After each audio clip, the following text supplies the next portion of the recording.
কই কি কয় ভাইরা বলে মিস্ত্রি পায় না, দেখি আজকে কি করা যায়। এইখানে একটা ইনভার্টার লাগাইতে হবে। হ্যালো বন্ধু বান্ধব হগলডি, সবাই কেমন আছেন? এইটা হলো একটা ফাস্ট ফুডের দোকান। এখানে ওনারা আইপিএস ইনভার্টার লাগাইবেন, এগুলো দিয়ে ওনাদের এখানে কিছু ব্যাকআপ দিবে। তো এই হইলো মেশিনটা। এটা হলো একটা আপনার আরএফএল এর 24 ভোল্টের ইনভার্টার মেশিন।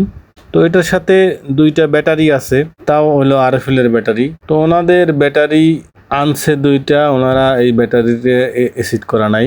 তো কোম্পানি থেকে ওনাদেরকে পাঠানো হয়েছে। এইভাবে এসিড ছাড়াই কোম্পানি থেকে ব্যাটারিগুলো আসে। পরিবহনের সুবিধা নেওয়ার জন্য কোম্পানিগুলো এসিড ছাড়া ব্যাটারি ডিলারদের কাছে সেল করে।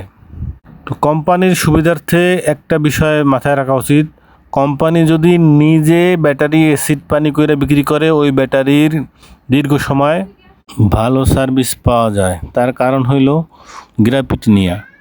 আপনি যখন নিজ হাতে ব্যাটারির গ্রাফিটি মেপে ব্যাটারিতে পানি এসিড করবেন, তখন এই ব্যাটারি ভালো থাকবে। আর যখন এটা অন্য হাতে করা হবে, তখন এটা গ্রাফিটি মিক্সড হয়ে যায়, এলোমেলো হয়ে যায়। এই কারণে ব্যাটারির লং লাইফ হয় না। ওই সময় বেশি দিন ব্যাটারি লাস্টিং করে না। অল্প সময়ের মধ্যে দেখা যাইতেছে মেয়াদের আগেই ব্যাটারি নষ্ট হয়ে যায়। তো কোম্পানি এই বিষয়টা মাথায় রাখবেন। আর এটা আপনাদের বিষয়, এটা নিয়ে আমি আর সামনে আগে বাড়াইতে চাই না। তো বিষয়টা আপনারা মাথায় রাখবেন, কারণ এখন ব্যবসায় হইতেছে কম্পিটিশনের ব্যবসা। কে কার থেকে ভালো মাল দিতে পারে, কে কার থেকে কম টাকায় ভালো মাল দিতে পারে। আর ভালো মালের দাম কখনো কম হয় না। এটা ভালো মালের দাম সব থেকে বেশিই থাকে বাজারে। তো অনেক কোম্পানি এখন এসিড পানি করে তাদের ব্যাটারি মার্কেটে ছাড়তেছে। দেখা যেতেছে ওই ব্যাটারি লং টাইম সার্ভিস দিতেছে। যে কোনো কোম্পানি আপনার কোম্পানির ভালো চাইলে আপনারা এই পদ্ধতিটা ব্যবহার করতে পারেন, অবলম্বন করে দেখতে পারেন, পরীক্ষা করে দেখতে পারেন যে আসলে কী রেজাল্ট আসে। আশা করি ভালো রেজাল্টই আসবে। ব্যাটারি দুইটার এসিড করা আমার শেষ। এখন যেই পানিগুলো পড়ছে, অনেক সময় পানি পড়ে, তো ওই পানিগুলা টিস্যু দিয়ে ভালোভাবে মুছে নিয়ে তারপর ব্যাটারির মুখগুলা সুন্দর করে আটকাই দিলাম। তো আপনারা এটাও পানিগুলো মুছে নেবেন, আর গ্লোভস ব্যবহার করার চেষ্টা করবেন। সাবধান না থাকলে, মানে অনেক সময় অ্যালার্জি থাকলে হাতে ফুসকার মতো পড়ে, পানি এসিড করতে গেলে হাত ফুলে যায়।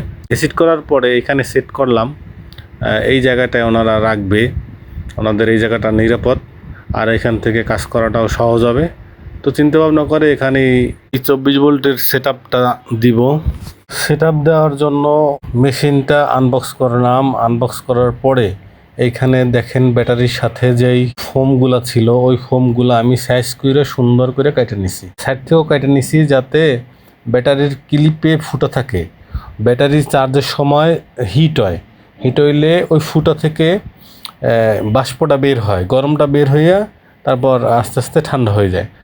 মেশিন সে ব্যাটারি চার্জ করতে গেলে ফ্যান আছে ভিতরে, অটো চালু হয়ে যায়, মেশিন ঠান্ডা হয়ে যায়। ওই ক্ষেত্রে মেশিনের কোনো সমস্যা হয় না। মেশিন গরম হলেই ফ্যান অটো চালু হয়ে যায়, মেশিন 1 মিনিটের মধ্যে ঠান্ডা হয়ে যায়। এই জন্য মেশিনে কোনো সমস্যা হয় না। ব্যাটারির দিকে খেয়াল রাখতে হয় যাতে কোনো ব্যাটারির হিট হইয়া সমস্যা না হয়। এই জন্য এই ফোমগুলো সুন্দরভাবে কাইটে দিতে হয়। তো সেট আপটা এখানে করা হয়েছে, কেমন হয়েছে কমেন্টে জানান। এখানে কাজের একটা ধাপ শেষ করলাম। এরপর দ্বিতীয় ধাপ হইল কাজের, যে এখানে এমডিবি বক্স থেকে আমার লাইন বের করতে হবে। এরপর এখানে রুম বাই রুম সার্কিট ব্রেকারগুলো আছে, ওইখান থেকে ওনাদের ওই লাইনগুলোয় আইপিএস লাইন ধরাই দিতে হবে। তো ওই যে এমডিবি যে বোর্ডটা, ওইখানে আমি লাইনটা বন্ধ করে নিছি। পাশেই 3 ফেজ মিটার আছে, ওনাদের লোডটো আছে, সব কিছুই এখানে এক জায়গায় সুন্দরভাবে গোছানো করানো। তো এখানে ওনার থেকে আমি পরে জানলাম যে আসলে ভাই আপনার এখানে কী লাইন চালাবেন, কী ব্যাকআপ দিবেন, আইপিএসে কী চলবে। তো উনি বলার পরে আমি এই লাইনগুলো একেবারে সহজভাবে এখানে চিহ্নিত করে তারপরে ওনার লাইনগুলো চেক দিলাম যে আসলে এই লাইনগুলো কিনা। উনি বললো হ্যাঁ ঠিক আছে, এই লাইনগুলোই করে দেন। তো পরবর্তীতে আমি এখান থেকে ব্রেকারগুলো নামাইয়া লাইনগুলো চিহ্নিত করে তারপর এখানে আইপিএসের আউটপুটটা জয়েন করে দিছি। আসলে এটা 440 লাইন, এখানে খুব সাবধানে কাজ করতে হবে। সবাই যারা মিস্ত্রি কাজ করবেন সাবধানে কাজ করার চেষ্টা করবেন।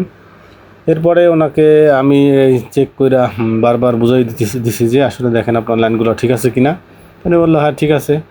তো এর মধ্যেই ওনার এখানে যে কম্পিউটারের লাইন পাইছে।